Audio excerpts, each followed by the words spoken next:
بالله من الشيطان الرجيم. بسم الله الرحمن الرحيم. اللهم صل على سيدنا محمد. وأما بعد، نرحب بكم جميعا، فأهلا وسهلا بكم في هذا المقام الطيب، وبارك الله فيكم. بارك الله فيكم. ونشكر رجال الإصلاح الذين قاموا بالإصلاح ذات البين بين آل الطرامسي وآل السرور، ونشكرهم جميعا وبارك الله فيكم. وقامت العائلة بالإجماع بالعفو والمسامحة عن آل السرور، وبارك الله فيكم جميعا، والسلام عليكم. بسم الله الرحمن الرحيم، والصلاة والسلام على أشرف المرسلين محمد صلى الله عليه وسلم. يقول الله تعالى: تبارك الذي بيده الملك وهو على كل شيء قدير، الذي خلق الموت والحياة ليبلوكم أيكم أحسن عملا، وهو العزيز الغفور.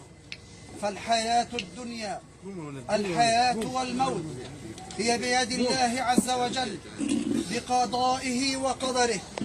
والله إن آل الطرامسي سيختصرون علي الحديث، وإن شاء الله لن أطيل عليكم، فهذا من شيم الكرام، فهم قد أكرمونا من أول يوم في هذه الحادثة، ولذلك يعجز اللسان عن شكر آل الطرامسي.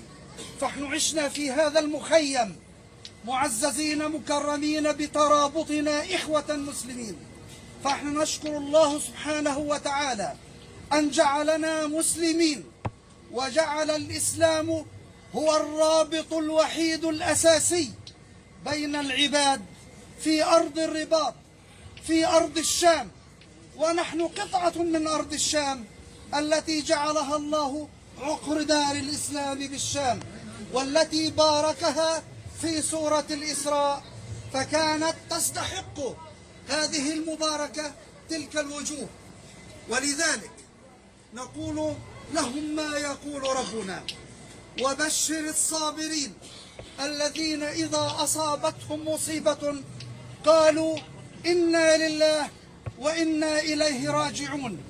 لله ما أعطى ولله ما أخذ، ولا نقول إلا ما يرضي ربنا. إنا لله وإنا إليه راجعون. ويقول عز وجل: إنما يوفى الصابرون أجرهم بغير حساب. الذي يقول هو رب العزة، ليس أحد. إنما يوفى الصابرون أجرهم بغير حساب. ولذلك تمثلت في آل الطرامسي، ونرجو ومن حسن ظننا بهم، وذلك من أول يوم. إنما الجزعة عند الحالة الأولى، عند السماع الأول، أن كان الكرم من البداية من آل الطرامسي. فالرسول صلى الله عليه وسلم يقول: المسلم أخو المسلم، لا يسلمه ولا يخذله ولا يظلمه. ويقول في حديث آخر: عجبا لأمر المسلم، أمره كله له خير، إن أصابته ضراء صبر، وإن أصابته سراء شكر. فنرجو من الله أن يبني لوالديه بيتا في الجنة اسمه الحمد، كما ورد في الحديث القدسي. الرحمن الرحيم، والحمد لله رب العالمين. الحمد لله في السراء، والحمد لله في الضراء، الحمد لله النافع، والحمد لله الضار. الحمد لله الذي لا يسير على الأرض شيء إلا بأمره وقدره، والحمد لله الذي لا يحمد على مكروه سواه. وأشهد أن لا إله إلا الله وحده لا شريك له، القائل: ولمن صبر وغفر إن ذلك من عزم الأمور. وأشهد أن محمدا عبده ورسوله، وصفيه وخليله من خلقه أجمعين، الرحمة المهداة والنعمة المزداة، صلى الله عليه وسلم، القائل من على منبره صلى الله عليه وسلم: ارحموا ترحموا، واغفروا يغفر الله لكم.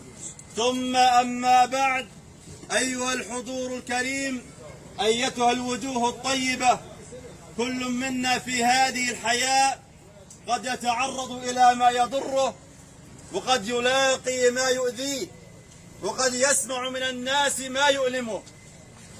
ولو أن كل واحد منا ترك نفسه وشأنها لترد الإساءة بالمثل لعشنا في صراع طويل ودائم مع الناس، ولتفككت العلاقات الاجتماعية بين المسلمين. لذلك لابد أن نكون أكثر صبرا، وأن نتسم بسعة الصدر، وأن نقابل الإساءة بالإحسان، وأن نجعل الخطأ طي النسيان، وأن نقابل الانتقام بالعفو والتسامح. قال النبي صلى الله عليه وسلم: ما زاد الله عبدا بعفو إلا عزا. وقال الله سبحانه وتعالى رب العزة: ولا تستوي الحسنة ولا السيئة ادفع بالتي هي أحسن فإذا الذي بينك وبينه كعداوة كأنه ولي حميم.